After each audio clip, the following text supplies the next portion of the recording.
Shalom, shalom. How are you all doing? I want to welcome you all again to Blood Descendants of Israel, reclaiming our inheritance. And I want to get into another video that I think will be beneficial and be helpful to those of us who are in the diaspora and those of us who have a connection definitely to the Blood Descendants of Israel. Okay. So as we continue to get into this, I want to continue to open up and unfold and unpack something again as we continue to move forward, who we are as a people, and any way I can reveal and uncover things that will help us to progress forward into who we are and to accepting that and walking in it and hearing what the prophecy has to say concerning us, and also connecting us to Messiah Yahshua. That's the ultimate goal. I say that. That's the ultimate.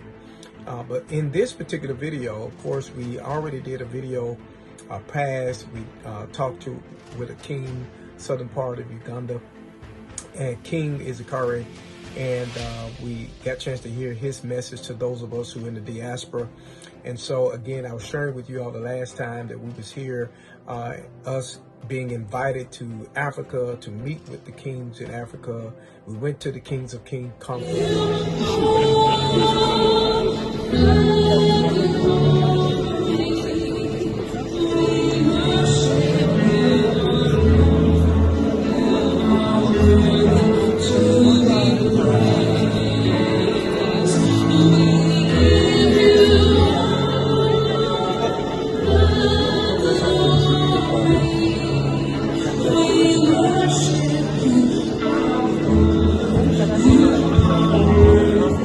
An opportunity to sit down with two kings there while we was at the King of Kings conference, so to really get some feedback from them and what their thoughts are and what they're saying, what they're believing, and how they are awakening in Africa and in the continent of Africa. So I think this also will be a blessing to us, an encouragement to us, an empowerment to us as we listen to this particular segment of the Blood Descendants of Israel. Again, it's a message to us, but also a message to anyone that will believe in Messiah Yahshua. You know, we don't discredit and we don't shun anyone that would take hold of Messiah Yahshua. So this will be open to anyone. But in this particular segment, I do want you all to look at one particular video.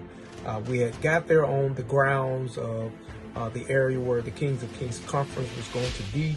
I can't remember the name of the particular auditorium where we was. But when we got there, we got an opportunity again to meet some of the kings there, and we was being escorted into the actual motel where they were at this particular time. And I want y'all to hear how things were going before the kings kind of stood up for us and brought us in, and we had an opportunity again to sit down to get I think some valuable nuggets, some treasures of things that again will be inspiration and inspiring to those of us who desire to go to Africa, desire to even perhaps move to Africa.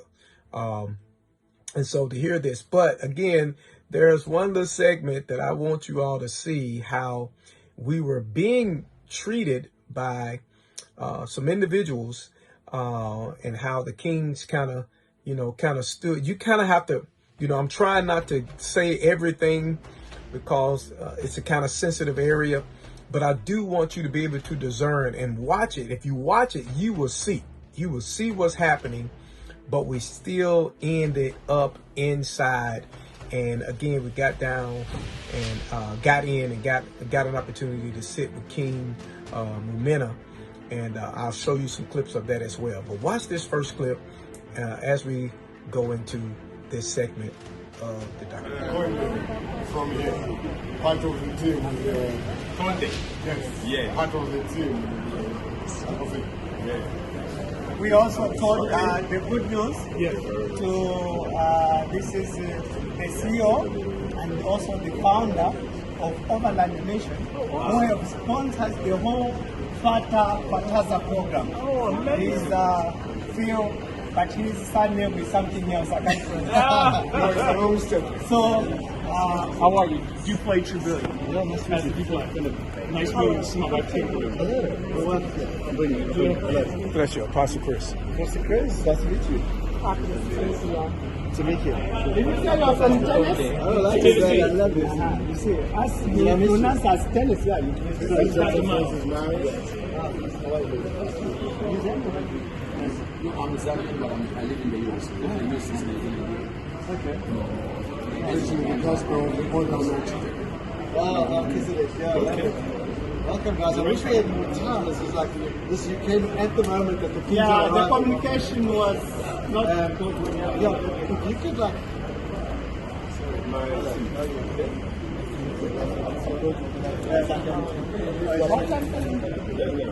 We can meet in 1 hour. Okay. And you're welcome to hang around. You can get tea next door. This is the restaurant here. But they're just across here, so... Okay. Yeah. It's just that the kings are all waiting for the doors. Okay. Yes. To get in their rooms. That's okay. No, that's okay. But I love you guys. I've heard great things about you. And can't wait to like communicate and see what's doing. Yes. Did you fly here just for this? Yes. Those are the guys I was telling you about. They were invited. Part of my delegation. Well, let me tell you, he will tell you, as a Zambian, this is a incredible thing. It's a once in a lifetime. Well, it hasn't happened. It's not once in a lifetime. It hasn't happened before. Yeah. Let's meet later. We'll speak in like an hour. I'll text. Okay. Do you have the numbers? Yeah, I have the numbers. You have the numbers. Okay. It's not done to see all the kings. I thought that was interesting. At first, we were asked to, we could wait on the other side where all the, maybe we can eat and condiments are on the other side. And so as time kept going on, the king that was over Fantasia asked us, do we want to go inside where all the kings were? So at first we was trying to be escorted away from where all the kings were. So now we're asked to come inside to where all the kings are. So I just want you to notice how things are shifting, how things are changing. Thank you.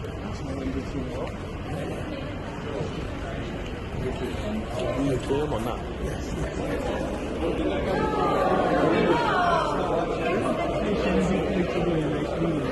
You guys from Atlanta? No, Tennessee. Nashville, Tennessee. Yeah. That's the Overland Queen. Beautiful. Yeah. It's been chaos, right? Yes. You guys are welcome to Yes. Thank you. Well, everyone here is now trying to sort out luggage, so it's a little bit of chaos right now. Yeah. If you look over there, there's lots of seating and stuff Right. in the area. Right. Yeah, no, we can go there. We'll come back in an hour. There's 50 people checking in, not all of them. Wow, that's amazing. So it's a little bit of a chaotic moment. Right. But you are welcome on that side. There's Thank you. Thank you so much.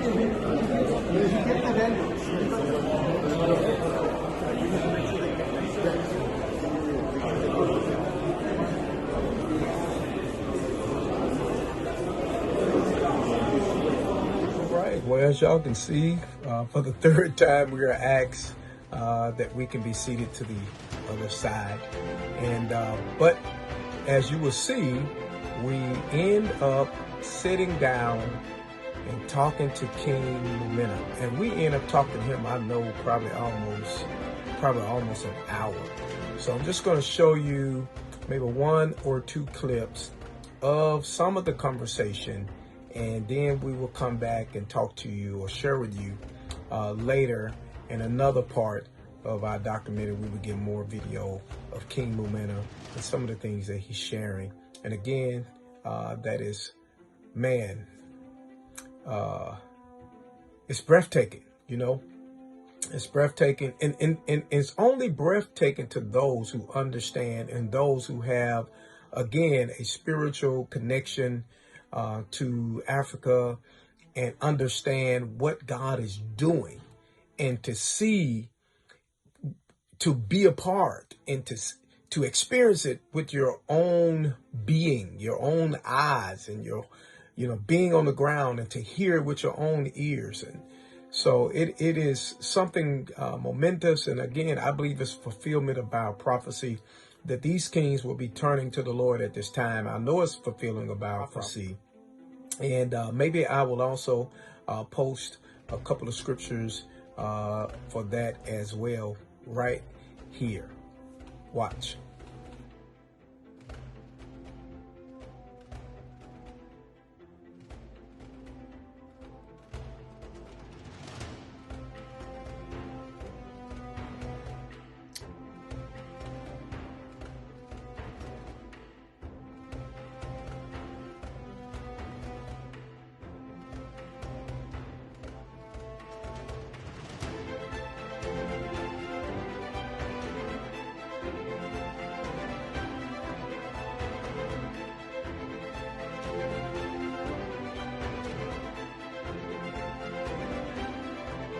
Since we saw those scriptures, let's go ahead and hear what King Mumena has to encourage us. If you have your prophetic ears on, I would encourage you to hear this from a spiritual, natural context, and see if you can discern what the Lord is doing right now in our Your own highness.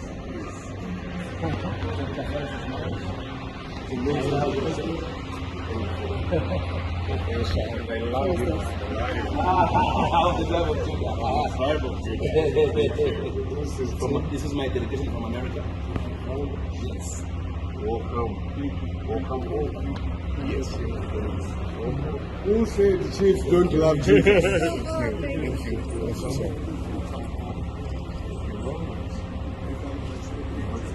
That's the sound.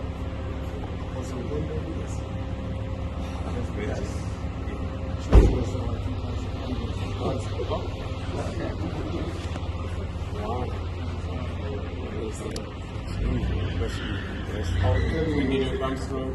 Came in Saturday. Yes, Saturday. Yeah, good. Wow. This is an honor.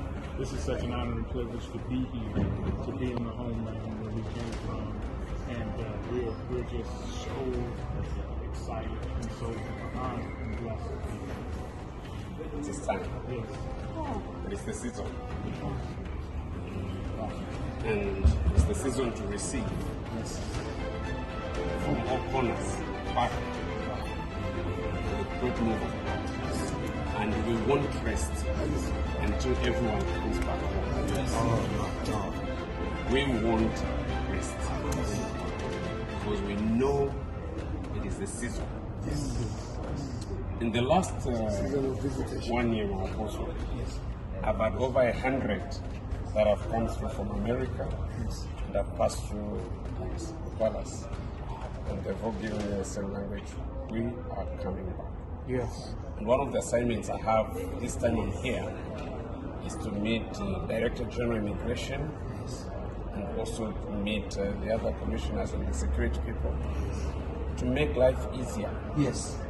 To ensure that the law is reformed, so that the returning sons and daughters of Africa do not have to go through the rigorous things. They stay here 2 months and then they're told to go back and then apply from outside, then come back. No. They're coming back from Babylon. They must come. Come on. They must be received. Come on. You know, They must be received. that is amazing, because you see, this is exactly what the Jewish people have done when their people do what they call aliyah. Yes. You see, when they took the Ethiopian Jews, the Kenyan Jews, you arrive at the airport, the policy is right there. It's there. Because you are not just a stranger. No. You are coming from Back home. So there's already precedence that has happened in the other African countries, and Zambia needs to join the bandwagon because our blessing actually lies in receiving these ones, our own people that the Lord is sending back. And whether we like it or not, the laws will change. Yes. Because it is not about man, it's about his divine nature and his divine assignment for such a time as now. So, we know what must happen. So, every one of us must not rest, never, until this is done. And find room, space everywhere, in all the pieces around, in all the chiefdoms, where the sons and daughters will say, here's where you're going to be. Exactly. And here's the paperwork and everything, and they must not have the door closed in their faces. No. So let's all team up. Yes. Let's all team up. But we've already sent word to the higher authorities that this is it. And the last time we had one team coming into Solwezi, we brought in the political leaders and they say the law must change. So the great awakening. Yes. Now I see when we were talking about the valley of dry bones. And I've always been wondering, what is this valley of dry bones and where is it and whatever? But now, kind of a revelation coming. Come on. If you see, and there are all these, you see them bone, dry bones. This is Your Highness and then is the preaching the Lord gospel says, of the kingdom. Son of man, can this live? And this man says, you're shaking, says, only the Most High knows. And then, but the Most High delegates to this man. Speak. It is your assignment. It is to bring life. He speaks, and then bone to bone, then flesh. And then from it, we are told a mighty army. Now, that armies go for the conquest. So what are they going to conquer? And the revelation doesn't go much. Now we know that what was being talked about is this mighty army. When everybody thought Africa was dead, Africa now is arising and taking up their proper position. And we will cover the entire globe. This is unstoppable. The move of God is unstoppable. And this is only going to be when we all come back together. We'll come back home. Thank you. Let me say this, Your Royal. Please. This is the gate for the entry back. What you have just said, sir. These men and women here are the doorway. The gate led by their king. Oh, thank you, Jesus. So we need to, the gates must be open. Yes. As believed to come. And the land must receive. Speak new blessings. Oh, thank you, Jesus. You know what is These that are being battered in. You know, Your Royal Highness, if you look at the history of the rebuilding of the nation of Israel, many of the sciences and the technology that allowed Israel to become a nation very quickly was because of that policy of Aliyah. If you were a Jew, and we know you are one of us, you went into further country, we're not going to make it hell for you to come back now. No. And when they came back, those who came from Aliyah brought new technology. The scientists that came out of Russia to deal with the military. So had they not allowed the Aliyah and had these very difficult immigration policies that act like everybody is the same, but when your children are coming back, you can't do as a parent, you can't make it difficult for them to come back. No, they must come back. I mean, after all, we have the story of the man who was receiving the prodigal son. Yes. It says, prepare everything, prepare the ground. But these ones, our ancestors went against their will. And we are always made to believe they went there and yet we know these were the human resource that had the technology and the wisdom to go and build the nations where they went to. They didn't go there as helpless and no. That's why they picked the most productive, leaving us the very young ones and the very old ones. And we lost a generation. And when we lost that, that was the beginning of our poverty in Africa. Oh, wow. Because those ones that knew the pin code to development, building skyscrapers and building the rails and everything, were taken away. Doc, you hear that, sir? Now they are coming back. Thank you, Lord. With everything Your Royal Highness. that the Messiah has allowed them to learn out there. Your Royal Highness. I'm excited. Your Royal Highness. Yes, sir. Listen to this one. Today, sir, you can verify it. The Deputy Governor of the Federal Bank of Canada is a Zambian from Azabuga. Hallelujah. From your sister, Chief Mwenda. The advisor in international trade, I know him, I got him citizenship before we introduced citizenship here. Zulu is in America where he is. We have about 7 people in Zambia who are in the diaspora, and they are offering services to God and to man. So, you have worked. I've heard We all have worked. Yes. I've heard you, sir. Yes. Yes. Everybody comes back to their motherland. And the word of a king is law. something to say? Is law. Your Highness, last night when I came in from your land that we walked on, when I got ready to take off my shoes and my socks and everything to get me to the shower, I looked down at my feet. I turned my feet over, and the ground had welcomed me home.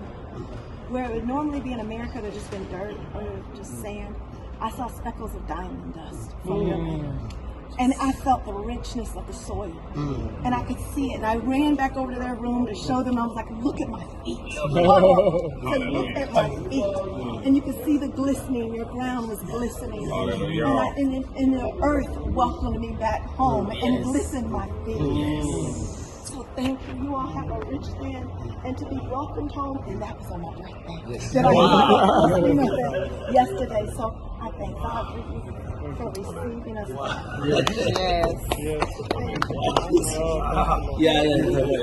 Thank you. Wow. The gatekeepers will be sensitized. Yes. So we're believing that we'll have double citizenship, is what you're saying. That we will have Dual citizenship. dual citizenship. After all, there's already that thing in the law. We just need to, it just needs to be actualized. Okay. But we also need to work on reforming the immigration law. It's not so hard for us to come home. Now we know, of course, as that last week they said no more visas for coming into Zambia for everyone. Now, that is one step for me. When I heard that announcement last week, because I said the Most High God has answered. Now we're working for these other laws, so that you don't have to apply from the other side. When you come, everything is there. will be done here. You know, wow. We sincerely appreciate it. Like I said, it's done, but the other ladies doing it. All right, y'all, there you go. There you heard it from the king's mouth. Whatever the king say, of course, it is a law. All right, it has already been decreed. So I thought that would be very impactful for those of you that understand what's actually happening, even as they begin to say that there's an awakening that's happening. They're understanding there's Bible prophecy. And even I just sense that, just even saying that to you here right now, just sensing the presence of God upon it. Man, this is a momentous time. They even talked about awakening, even coming back from Babylon. Man, it is just powerful of what is happening right there in the continent of Africa. And so we are part of that, you know, just being a part of Bible prophecy. In particular, this king, he understands that there is a mandate, a divine assignment from God. And then even looking at Bible prophecy himself, and even understand how he can play a role in fulfilling Bible prophecies. A lot of things are already in the works, even already written into law. All right, it's just now implementing it. And so the gates are opening up for those of us that desire to visit, that desire to move back, whatever your heart is leading you to do, but they're looking for those who understand how important it is to bring the wisdom, the knowledge, the understanding that we have and that we have gleaned and that we've learned, to bring it back to the motherland and to help wherever there is a need. And so this is not all. This is just the beginning of some of the conversation that we had with him. And so with that being said, we won't go any farther with this. And so we will pick this up next time. But I think that what you've heard so far, just from King Mumena, that it is vitally important that we, as blood descendants of Israel, understand what is happening, what God is doing, that there is an awakening of the kings, awakening to prophecy. There's fulfillment that's happening, with all the things that we may see that's going on in the world right now. We know many prophecies are being fulfilled and being awakened, that the Lord is breathing on these particular prophetic words that has been spoken by the prophets, our ancestors of old. And so now here we are coming into some things that the Lord has been releasing and been putting on the hearts of these kings. And so here we are alive right now to see it, to hear it, to experience it, and be a part of what God is doing. So with that, we're going to come back and we're going to share more from the blood descendants of Israel, reclaiming our inheritance. God bless. To next video.